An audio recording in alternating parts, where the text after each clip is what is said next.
welcome to the For Listeners program.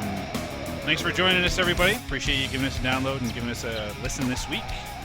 On the mics, we have the Z-Man. What's up, Z? Mother ucker charge a $2 transaction fee. Makes my payment short, my rent comes back to me. Minus a $25 fee, so you'll see me cause your motherfucking fee. Too many mother uckers ucking with my shit. My transactional. Too many mother uckers ucking with my shit. My weekly statement shit. Word. And on the other mic, we have the illustrious Corey G. What is up, sir? Wie geht's, meinem Freund? Yeah. What up, everybody? Spear. Nice to be back. Did you guys miss me? We did. Editing this fucking podcast is a pain in the ass. I hear ya. Big ups to the last 2 weeks. We've had some guest hosts. Big ups to our boys Q and Mumford for filling in.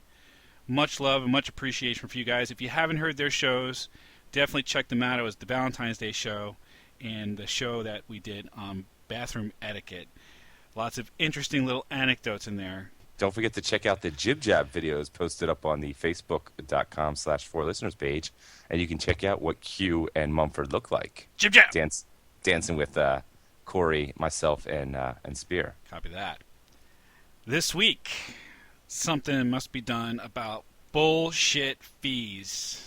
Every one of you guys out there listening has to have been hit with a bullshit fee at one time or another, whether it was hitting the ATM and getting nailed with a fee, or purchasing something online with Ticketmaster and getting hit with a convenience charge, or AKA anal rapage. Exactly. Or booking an airline flight and ended up getting nailed with some sort of fee or baggage fee or what have you at that point.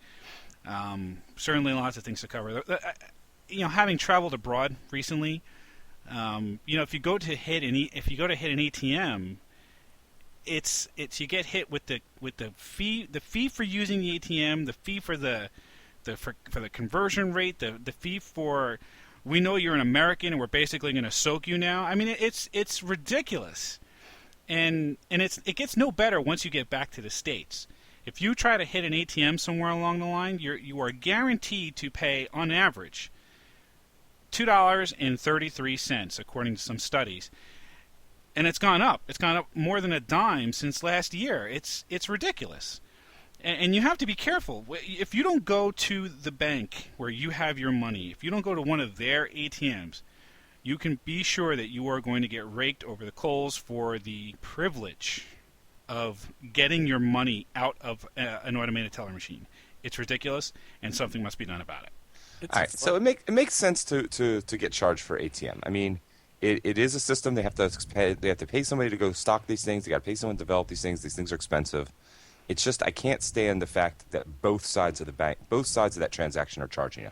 The bank that you are withdrawing from, the physical bank that owns that machine, as well as your own bank because it's an out-of-network bank. Right. And that's just ridiculous. Yeah, and you got to read the fine print, right?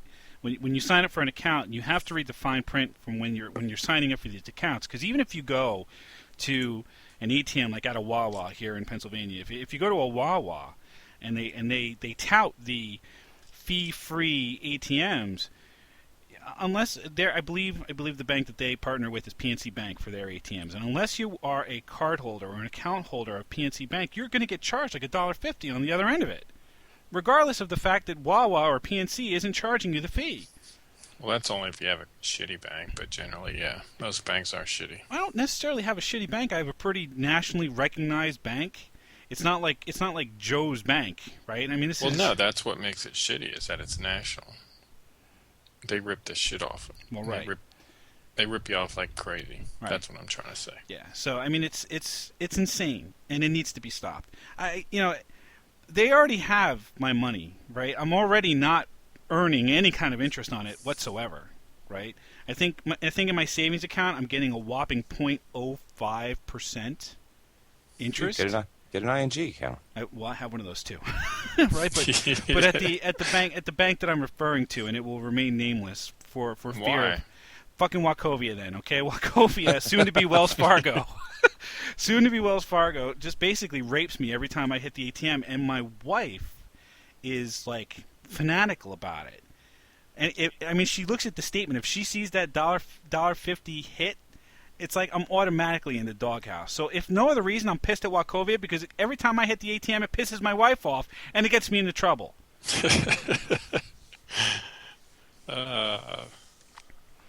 I go out of my way to go to an ATM that I know has no fees. And so generally that's a Wawa, or now ING Direct has that mobile phone app that will show you the fee-free ATMs near you. But how do you get? It's not just you have to go. Like the Wawa thing still takes, still has a place there. The Wawas have fee-free ATMs. That's what I'm saying. If I know where a Wawa is, that's where I'll go to get money out. But does your bank hit you for using an out-of-network ATM? No. What's your bank? ING. ING. ING Direct. Right, You get Electric Orange checking account. Do you have one of those? I do not. The lesson learned is I need to get one. Dude, let me refer you. They Yeah, because you get like deals all the $50 time. on, yeah. Fantastic. Wait, so let me get this straight. I can use any ATM I want.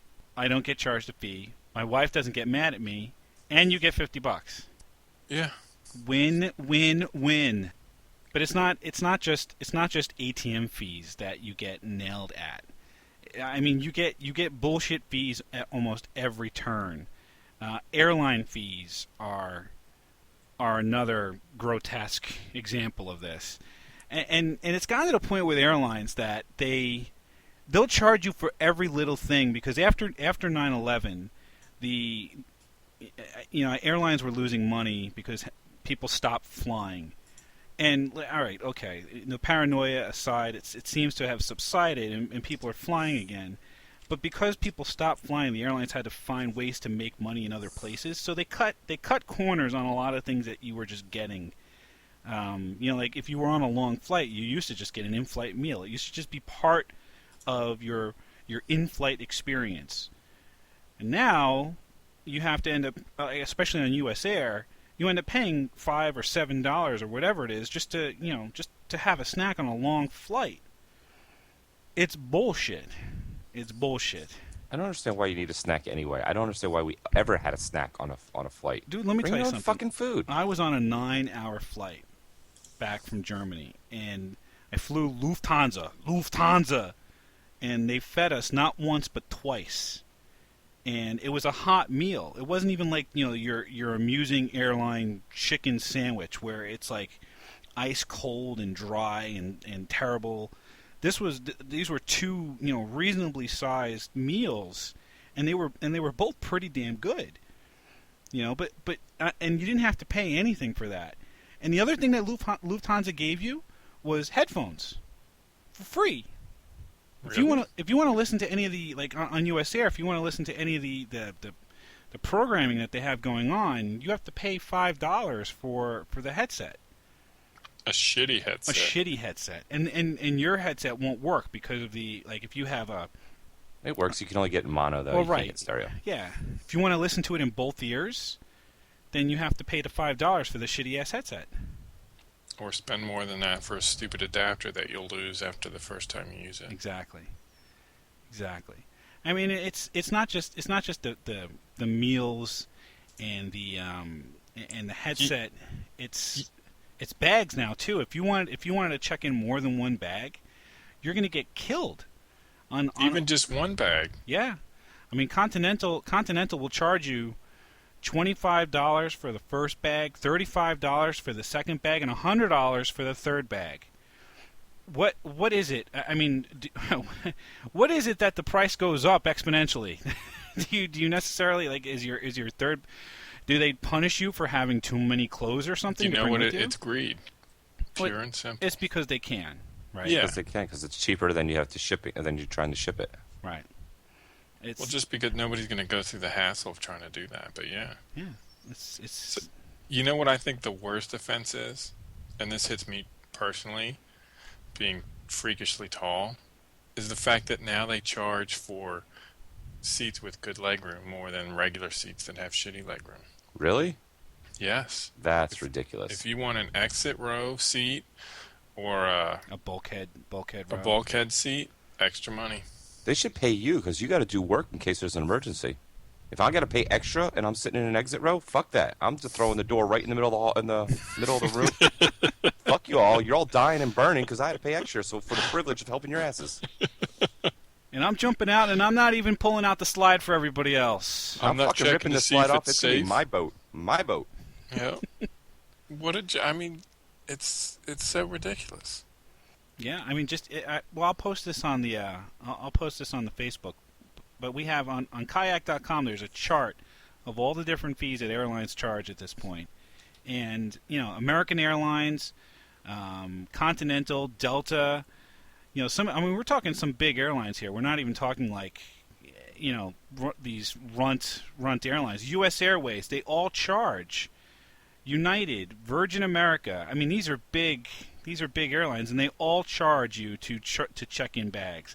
Minimum $25. So I think you hit the nail on the head here because it's like something happens, some catastrophe happens. They're like, oh, we can use this as an excuse to charge more money. And in some cases, maybe that's warranted. Oil prices, because of something happened, oil prices go up.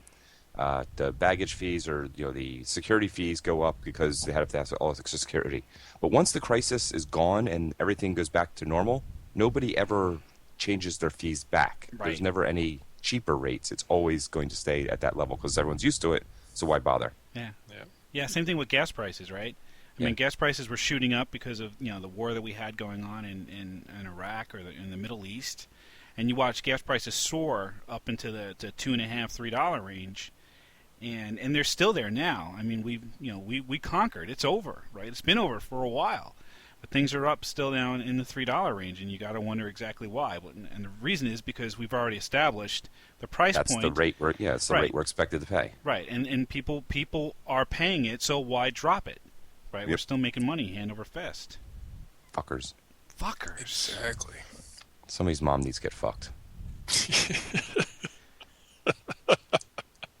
Fuck their moms. Fuck someone's mom. Fuck someone's mom. Jesus. And then there's the convenience fees. That The stuff pisses me off so much. The convenience fees that our friends at Ticketmaster and was it Live Nation? Live Nation charge in order for us to does purchase Live tickets. Nation actually belong to Ticketmaster? Didn't they buy them out? Did they? Yeah, no, Live Nation and Ticketmaster are the same company. That was this whole scandal that everyone was complaining, why are they going to let them buy them? But they were able to acquire them, and now it's like total monopoly. Right, so they can charge whatever the hell they want. They can charge whatever they want. They can collude because they're the same company. This happened back in January. Right, it's ridiculous. Last year. Ridiculous. But what are we paying for convenience charges nowadays? There, Zach? It's like $6.50 or something to get one fucking ticket. Per ticket. $6.55 per ticket. See, that's okay. I could understand convenience charge if it was per order, because it is more convenient for me to do it online than to go down to the store and get them. But per ticket, come on. I mean, the funny part about it is there is no manual intervention with the machine that's just handing out your ticket. So you don't have to pay the machine. You don't have to pay the computer. The computer's just pumping out tickets. Right. Yeah. It's cheaper for Ticketmaster to allow us to do this. Right. It's convenient for them. So but they charge us for the privilege. And that's not the only thing, right? Because on top of the convenience charge, then there's the order processing fee that's tacked on top of that. So that's like another $3. So you're paying. Let's say you buy 2 tickets, you're paying what is it, $6.50? You said something like that. Yeah, $6.50 each. So we're talking about $15 on top of what you've already paid for the ticket, and let's not forget the Ticket Fast option. Oh, what is that? Ticket Fast? Yeah. Ticket Fast is where you can print your tickets at home. Oh, so when I get to use my own ink and paper, it's more expensive. Right. Gotcha. That makes sense. Right. So you pay Ticketmaster another $2.50 or $3 or whatever the charge is. I believe it's somewhere around $2.50. You pay Ticketmaster another $2.50 for the privilege of printing your tickets at home. You know what else is bad? Fucking Fandango charges fees now for doing the same thing. It used to be free. And so now that I have kids, going to the theater, the last thing I want to be doing is waiting in line. With the little 3-year-old screaming to get in the theater, and nope, $2 extra charge to print my ticket at home. You know what? The post office should start getting in on this. Wouldn't that be awesome if they could start charging us convenience fee to have the mailman deliver their mail to us instead of us having to go pick it up from the post office? Yeah. Don't give them any ideas, dude. They're already talking about dropping a day off the week for mail delivery. Can I drop a day off my week for working? Can you imagine if we started doing that as employees? Like my commuting fee, and my mortgage fee, and my lunch fee, and my dry cleaning fee, that you just tack on to your salary. I was going to say all of those fees are actually your salary, right? What I know, but that's what I'm saying. That's the difference, right? All those costs that these people Are passing on to us, right? That's the cost of the service. Cost of the ticket. Exactly. Now, see, I think it's different fees when I'm working, right? It would be I'm putting the semicolon in the right place fee. I know how to use grammar fee. Right. I know how to construct a sentence fee.